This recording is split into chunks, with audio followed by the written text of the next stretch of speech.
Today we're going to answer a question about defense to the three-quarter Juji gatame. Now, the three-quarter Juji gatame is a tricky position because it has there's so much head control. And it can be difficult to manage that level of head control. The way the feet are configured, the way the feet are configured here makes it really, really difficult to rotate out. And it seems like when you first see the three-quarter Juji that this arm is free. Right? In a classic full Juji, this arm is being controlled and there's a hook, a heel underneath the armpit. So it would make sense that this is more controlling because when he goes to rotate out with a thumb down kind of hitchhiker escape, there's a leg in the way. Okay, but there's no such barrier when we have a three-quarter Juji. So it seems like it would be possible to roll out. But when he goes to try it, he finds that the control that we have with our two legs here, very, very difficult. Makes this rollout very, very hard. What's more is if he goes to sit up here, he runs directly into a double crossface. Both legs are over. And all the while, we're working to extend our partner's arm and finish. Okay, so what do? Well, first we have to understand that our conventional full Juji defenses mostly are not going to work against three-quarter Juji because you have the issue of how the head is controlled. When we have the three-quarter in place here, life gets a lot more difficult. So, as always, in any arm lock that you're doing, you're going to lock your hands.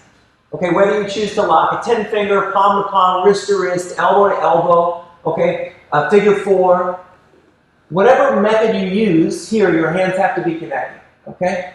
Now, from here, our partner would like us to be 90 degrees together. So the first thing that we're going to do is we're going to walk our body in to adjust the angle. Okay, this is going to change the angle. Now, normally, we would be walking away from our partner, and there are defenses where we can do that. But for now, we're going to start by walking in a little closer to our partner. The reason is going to become clear in a moment. Once we're here, as our partner is going to extend the arm here, we're going to take a little bit of a risk. And as with most defenses here, we do have to take a bit of a risk. As our partner is going to extend the arm here, we're going to hit a bridge, and we're going to push this leg over the top. Now you'll notice here that there's a moment where my arm is extended. But once we clear and our head is out of the way, as our partner goes to hit the arm lock, we have a lot more mobility in our wrist and upper arm. So as he goes to hold here, once I clear to this side, he'll find both that the control is a lot less and that my elbow is beginning to slip around the corner. Now from here, I can cut the elbow back and we can climb up to the top position. So from our three-quarter Juji gatame here, our partner switches. We're going to walk in tight to our partner. This is going to change the angle slightly. And now out of this position here, as I feel him going to defend, I'm going to give a bridge, and that's going to clear his legs off the head. As he goes to continue to finish, even as you draw my elbow down this way here, I can turn and the head can rise up above. As he goes to finish the arm lock here, we can slip the elbow inside, scissor legs, and come up on top. Okay, so once again, we may choose to walk away from our partner to start. Okay, we may choose to bridge into our partner initially, and eventually we're going to walk our body in so that we're very tight to them. We're going to hit a bridge as we release our hands, and our partner goes to extend the arm here so that we can slip our head to the other side.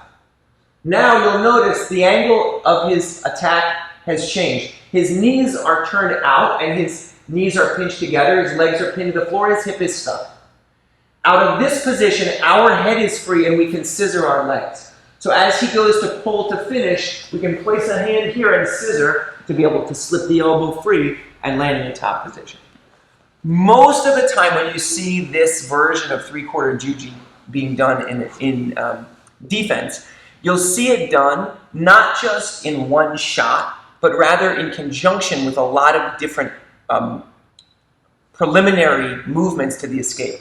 So you'll rarely see someone who's in a static position defending here, just walk in and then hit a bridge to slip.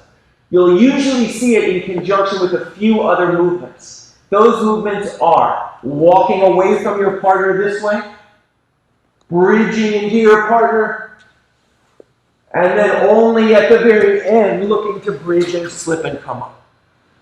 Why is that? Well, because the grip is very tight and because the arm has to get extended, you need to use the second hand to clear. it's a fairly risky escape. But if you generate movement in the process, you have a chance to loosen things up, create a sense of momentum and dynamism so that as you're finally ready to escape, you have your partner moving and adjusting.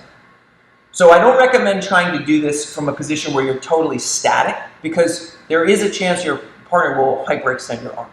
However, when done properly, through movement, bridging, walking away from the 90-degree position, you'll find that you have a chance to often slip your partner's head, slip your head and slip their legs, and then from there to cinch the elbow down. Okay? So this is a defensive three-quarter Juji gatame. Test it out. By the way, as with most defensive positions, you should be doing all your work initially with a partner who you trust, who you like, who's not going to blast you with a straight arm lock, and then you can work through the things that are going right for you, and then of course the things that are going wrong for you in an effort to get to a place where you're totally comfortable with the escape. Thanks for watching. See you soon.